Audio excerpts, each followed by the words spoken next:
का फ्लैग वाला जो जहाज था ये गलत तरीके से हॉर्मुज पार करने की कोशिश कर रहा था। जो रास्ता ईरान ने बताया है, आईआरजीसी ने बताया है, उसको बाईपास करते हुए एक बार फिर ओमान के करीब से ये जहाज ने हॉर्मुज को पार करने की कोशिश की, जिसकी मनाही कर रखी है ईरान ने। जिसका नतीजा ये हुआ कि आईआरजीसी ने इसके ऊपर मिसाइल अटैक किए और ये जहाज धू धू कर जलने लगा। इस पर कई क्रू भी मौजूद हैं जिनके रेस्क्यू का काम इस समय जारी है। तो देखिए, जैसे ही ये साइप्रस के जहाज पर हमले की खबरें आई, उसके बाद अमेरिका ने एक बार फिर जो है ईरान को निशाना बनाया, ईरान पर हमले शुरू कर दिए। अब जो खबरें इस वक्त आ रही हैं उसके मुताबिक ईरान ने जबरदस्त पलटवार भी शुरू कर दिया है और बहरीन को निशाना साधते हुए कई मिसाइल्स लॉन्च कर दी गई हैं। ये लेटेस्ट खबरें आ रही हैं, ईरान ने पलटवार शुरू कर दिया है। देखिए, कल जिस तरह से ईरान के सुप्रीम लीडर मुस्तफा खामनेई का संदेश आया सामने, उसने पूरी दुनिया में सनसनी फैला दी। मुस्तफा खामनेई ने ऐलान कर दिया है कि अली खामनेई साहब की शहादत का बदला लिया जाएगा। ईरान में जिन लोगों को शहीद किया गया है उनके कत्ल का, उनके खून का बदला लिया जाएगा। सबकी नजरें इस बात पे थी कि मुस्तफा खामनेई की तरफ से क्या संदेश आएगा। देखिए, अली खामनेई साहब की को सुपुर्दे खाक करने के बाद जो है कल दुआओं का दौर पूरे ईरान में देखा गया। अगले कई दिनों तक जो है दुआओं का ये दौर चलता रहेगा। कई जगह सभाएं हुई। इसी बीच जो है मुस्तफा खामनेई साहब का बयान सामने आया जिसमें उन्होंने कई बड़ी बातें कही। देखिए, उन्होंने जो पहली बड़ी बात कही वो बड़ी बात ये थी कि अली खामनेई साहब ने जो रास्ता दिखाया है उसी रास्ते पर अब ईरान आगे बढ़ेगा। उन्होंने कहा कि इमाम हुसैन ने हमें जो रास्ता दिखाया उस रास्ते पे हम आगे बढ़ेंगे, यानी उन्होंने इमाम हुसैन का भी जिक्र किया। और तीसरी बड़ी बात उन्होंने ये कही कि अली खामनेई साहब की शहादत का बदला ईरान मांग रहा है और मेरी कौम इस बदले को पूरा करेगी चाहे जो करना पड़े। देखिए, ये बहुत बड़ा संदेश था जिसके बाद पूरी दुनिया में जो है वो ये खबरें छा गई कि मुस्तफा खामनेई की तरफ से ये ऐलान हो गया है कि हम हत्यारों से बदला लेंगे। उन्होंने नाम नहीं लिया लेकिन सीधा इशारा डोनाल्ड ट्रंप की तरफ था। डोनाल्ड ट्रंप जिस तरह से बार बार ये कह रहे हैं कि मेरे पे हमला हो सकता है और अगर मुझे कुछ हुआ तो मिसाइल दाग दी जाएंगी, इस तरह के बयान कल डोनाल्ड ट्रंप की तरफ से सामने आए। कई एक्सपर्ट्स का यह मानना है कि डोनाल्ड ट्रंप को अब हमले का खौफ सता रहा है, डोनाल्ड ट्रंप को हमले का डर लग रहा है। जिस तरह से करोड़ों लोग ईरान में सामने आए और उन्होंने मांग की अली खामनेई साहब के जनाजे के दौरान कि हत्यारों से बदला लिया जाए, उसके बाद अब मुस्तफा खामनेई का ये संदेश इस बात को बता रहा है कि किसी भी तरह की बातचीत, समझौता, उन चीजों से बात अब एक बार फिर बहुत आगे निकल चुकी है। और अब जो हमले हुए हैं 10 शहरों में, ये तीसरी बार हमला है एक हफ्ते के अंदर। देखिए, खबरें ये भी सामने आई, हमने आपको पहले ही बताया था कि बुशर में जो पिछले हमले हुए उन हमलों में इजराइल का हाथ था। ये बात अब खुलकर सामने आ गई है कि इजराइल की तरफ से बुशर में हमले किए गए, ऐसा कहना है ईरान का। लेकिन आज जो हमले हुए हैं, इन हमलों में अमेरिका के फाइटर जेट शामिल थे।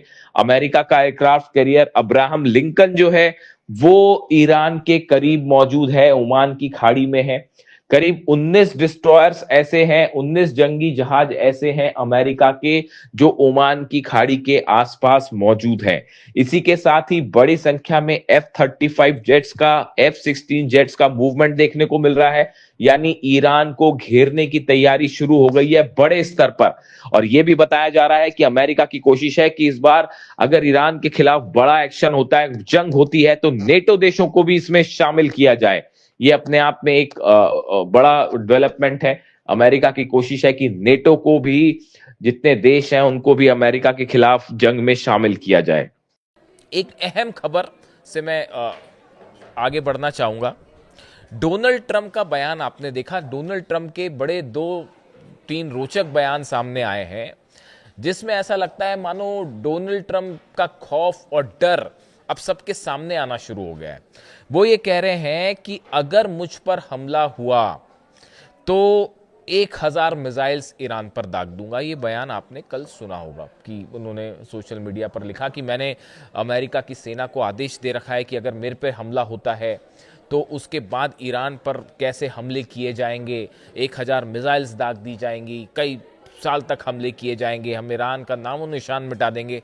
इस तरह की बातें उन्होंने की। तो बड़े सारे एक्सपर्ट्स जो एनालाइज करते हैं डोनाल्ड ट्रंप को, उनका कहना है, उनका ऐसा मानना है कि अब ये क्या डोनाल्ड ट्रंप का डर सामने आ रहा है, डोनाल्ड ट्रंप को खौफ है किसी चीज़ का। बताया जाता है मोसाद ने इनपुट दिया, जैसी खबरें चल रही थी कि मोसाद की तरफ से ये इनपुट आया और नेतन्याहू ने ये जानकारी दी डोनाल्ड ट्रंप को कि ईरान जो है वो हमला कर सकता है, डोनाल्ड ट्रंप को निशाना बना सकता है। उसके बाद इस तरह की तमाम बातें अमेरिका में भी उस पर चर्चाएं शुरू हो गई हैं। इन सब के बीच देखिए ईरान के, इसका जिक्र मैं फिर इसलिए कर रहा हूं, ईरान में आईआरजीसी के चीफ अहमद वाहिदी साहब का एक बयान सामने आया है इसी मामले से जुड़ा, डोनाल्ड ट्रंप के इस पूरे मामले से जुड़ा कि मेरी मौत हुई तो कोई नहीं बचेगा। पहले उन्होंने ये कहा, फिर अब ये 100 मिसाइल दाग दूंगा अगर मुझ पर हमला हुआ तो अहमद वाहिदी साहब ये कह रहे हैं, आरजीसी चीफ कह रहे हैं, seeking justice for those slain in the एलिज्ड US Israeli strike remains a legitimate and unforgettable demand. वो ये कह रहे हैं अमेरिका और इजराइल ने ईरान में जिन लोगों को शहीद किया है उनका बदला लेना एक लेजिटिमेट और अनफॉरगेटेबल डिमांड है। यानी हम कभी इस बात को नहीं भूलेंगे कि ईरान में जिन लोगों को शहीद किया गया उनकी शहादत को हम कभी नहीं भूलेंगे और उनका बदला लेना पूरी तरह से वैधानिक और लेजिटिमेट डिमांड है। ये कौन कह रहा है? ये आईआरजीसी के चीफ कह रहे हैं। देखिए डोनाल्ड ट्रंप के इस खौफ का एनालिसिस कर रहे हैं हम।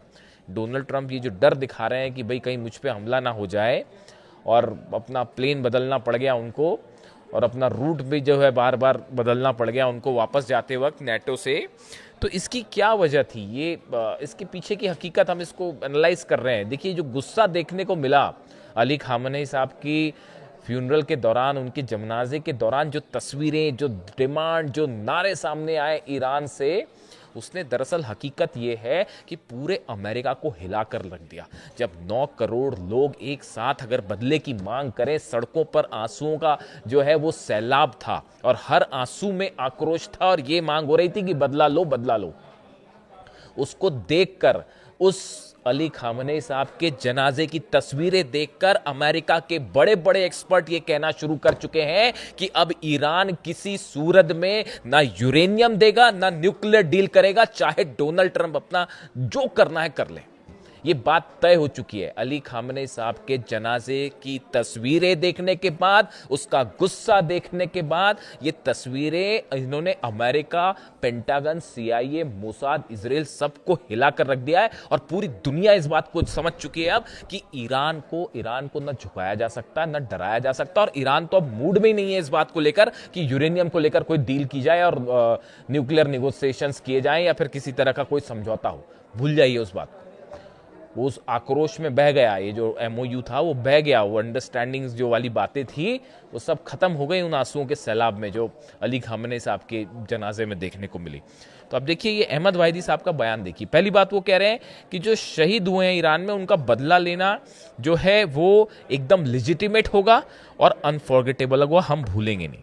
वो ये भी कह रहे हैं कि खामनेई साहब की शहादत ने पूरे ईरान को एकजुट कर लिया है। ये जो बयान है अहमद वाहिदी साहब के, ये बता रहे हैं कि अगला जंग में क्या होने वाला है और ये जो चर्चाएं चल रही हैं फिर से बैकडोर से किसी तरह से, हकीकत यह है साहब अमेरिका की अब हालत नहीं है ईरान से जंग करने की।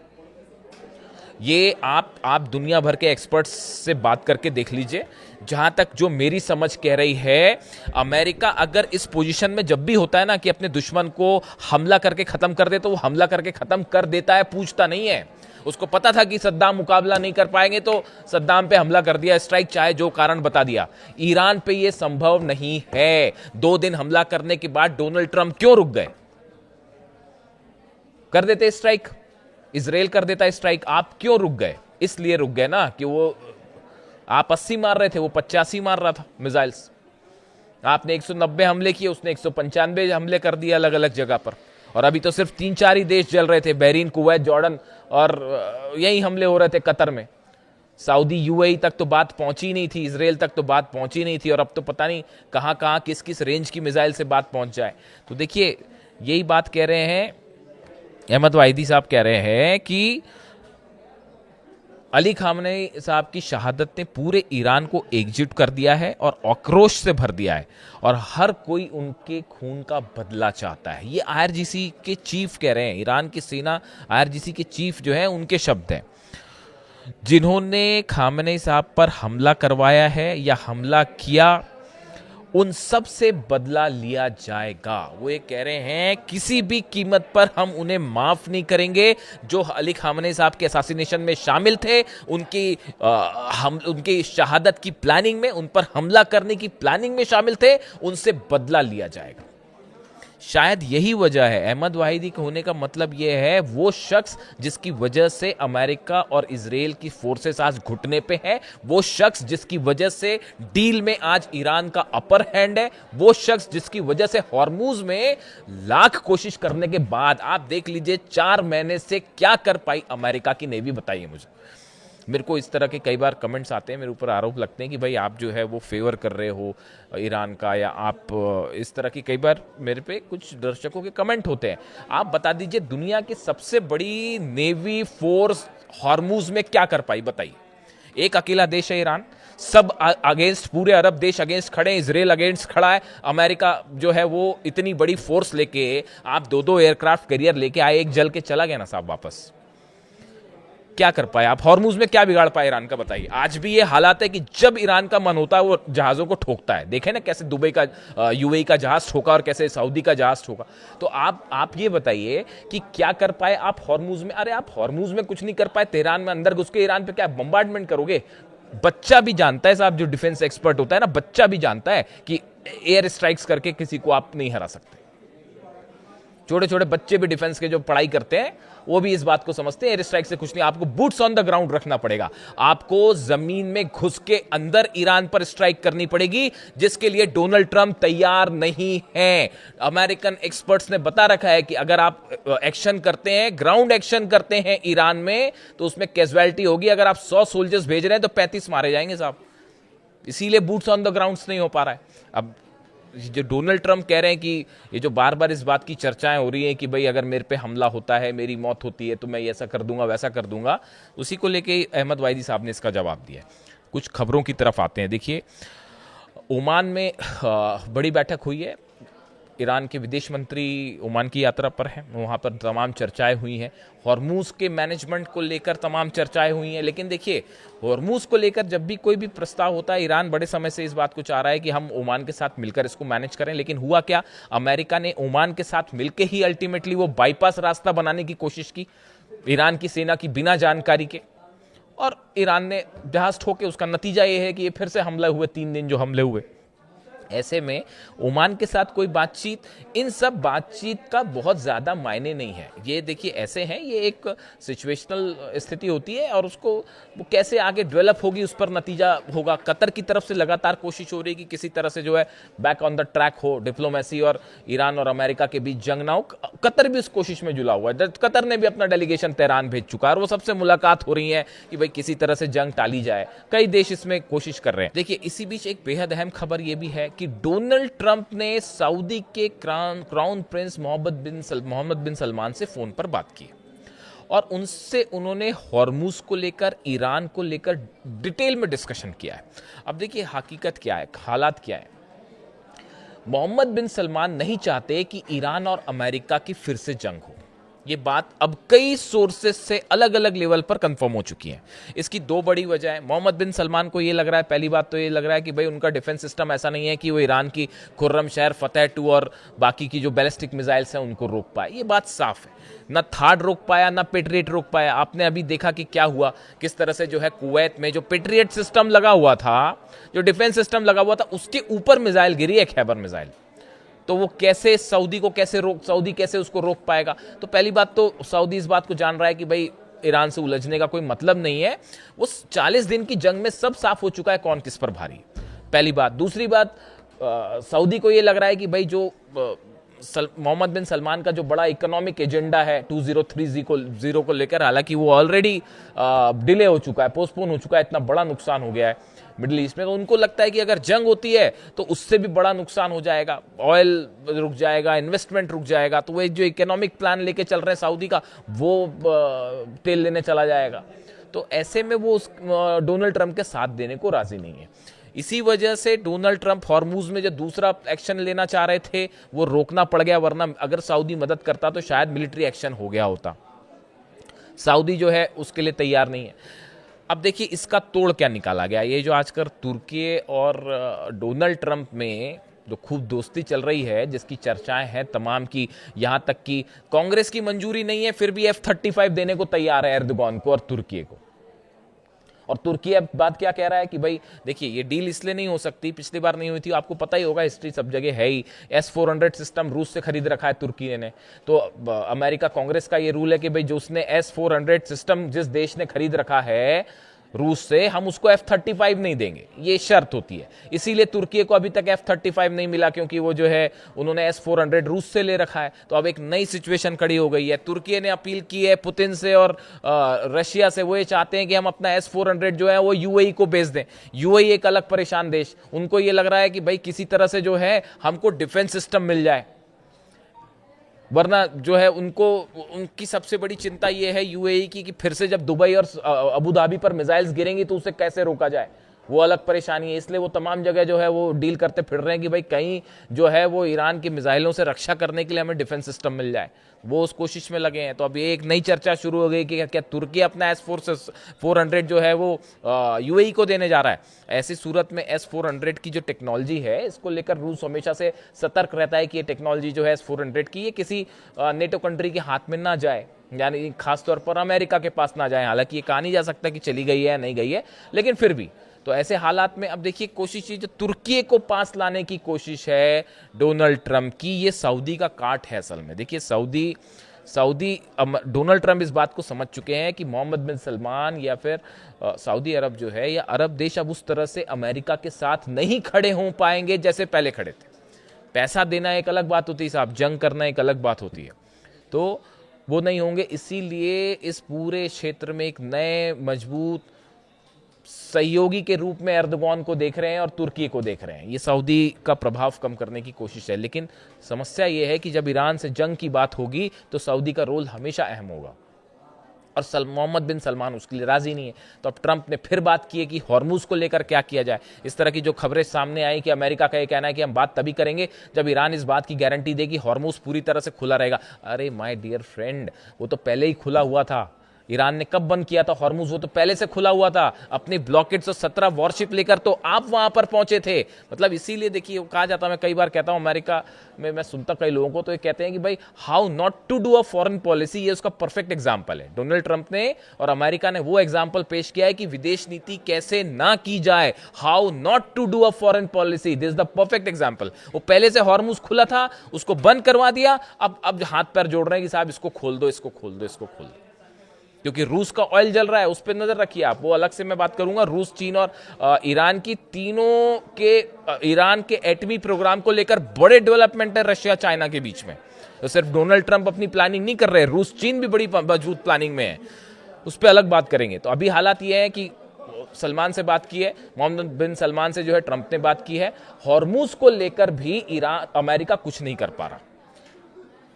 बिना ईरान की परमिशन के हॉर्मूज नहीं खुल सकता, जंग का कोई नतीजा होगा नहीं। ऐसे सूरत में हॉर्मूज फिर से बंद होना तय है। रूस का ऑयल ऑलरेडी जल रहा है, 112 से 13 ऑयल रिफाइनरीज और ऑयल ठिकानों पर हमले हो चुके हैं, तेल की कमी है। ऐसे में अगर ईरान पूरी तरह से हॉर्मूज बंद कर दे, हो गया काम। तो फिर अब उसके लिए भी डोनाल्ड ट्रंप तैयार नहीं है, इसीलिए हमले रोके गए ईरान पर। 3 दिन ये हमले जो चले और रोके गए। और देखिए एक बात और, ये बात भी अब साफ हो चुकी है, जो तीसरा मैं आपको कह रहा था पिछले वीडियो में, मैंने आपको बताया था जिसमें मैंने रेडिएशन वाली बात की थी कि जो तीसरे हमले हुए, तीसरे दिन जो हमले हुए, सेंटकॉम ने कह दिया साहब हमले नहीं किए, अमेरिका ने कह दिया हमले नहीं किए। तो हुए कैसे हमले? यही शक मैं जता रहा था बार बार आपको कि इजराइल के फाइटर जेट्स भी इसमें शामिल थे। जो हमले अमेरिका की तरफ से हो रहे थे, इजराइल का उसमें नाम नहीं था, लेकिन इजराइल के फाइटर जेट्स उसमें शामिल थे। और तीसरे दिन शायद ये बात हुई कि कोऑर्डिनेशन की कुछ कमी हुई और इजराइल ने अपने हमले जारी रख दिए और वो 3 जगह धमाके हो गए। और ये बात साफ हो गई। इसलिए ईरान ने ये कहा है, अब ईरान ने साफ ऐलान कर दिया है कि अब हमला कोई भी करे हम पे, चाहे अमेरिका हमला करे, चाहे कोई अरब देश हमला करे, नतीजा ये होगा कि साहब इजराइल पर तो हम हमला जरूर करेंगे। ये ईरान का ऐलान हो गया है कि अब हमला हम पे कोई भी करेगा, चाहे डोनाल्ड ट्रंप करवाए, चाहे सऊदी करवाए, चाहे यूएई करवाए या कोई अरब देश करवाए, अगर ईरान पर हमला होता है, स्ट्राइक होती है, तो our first target will be Israel. हम इजराइल पर हमला जरूर करेंगे। तो वो जो एक कॉन्स्पिरेसी थी वो सामने आ गई है। और बुशर पर जो आखिरी दिन हमले हुए हैं, बुशर के कोर प्लांट से बड़े कुछ मीटर की दूरी पर ही मिसाइल्स गिरी हैं।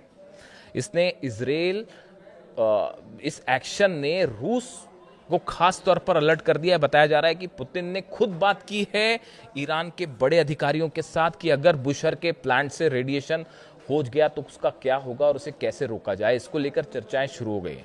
यानी माना जा रहा है कि बुशर प्लांट निशाने पे, देखिए नतांस, फोर्दो, इस्फहान से अब रेडिएशन नहीं होगा। वहां तो जो कुछ है मलबे के नीचे साहब, अब उस पर कुछ नहीं होगा हमला, वहां से रेडिएशन नहीं होगा।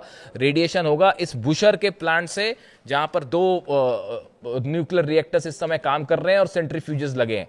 मिसाइल अगर उस दिन गिर गई होती उस बुशर के ऊपर, प्लांट के ऊपर, तबाही मच गई होती, तबाही। इसको लेकर रूस की तरफ से बड़े अलर्ट हैं, प्लान तैयार हैं। तो इन हालात में दोनों तरफ से बड़ी जंग की तैयारी है। ईरान की तरफ से बताया जा रहा है जो धमकी आई कि 1000 मिसाइल दाग देंगे, उसके बाद ऐसी भी खबरें हैं ईरान से कि ईरान ने अपनी 1000 मिसाइल्स रेडी कर ली हैं। यानी अमेरिका की 1000 मिसाइल वर्सेस ईरान की 1000 मिसाइल्स। इससे जुड़ा जो भी अपडेट होगा आप तक पहुंचाऊंगा। वीडियो कैसा लगा जरूर बताइए। Thank you so much.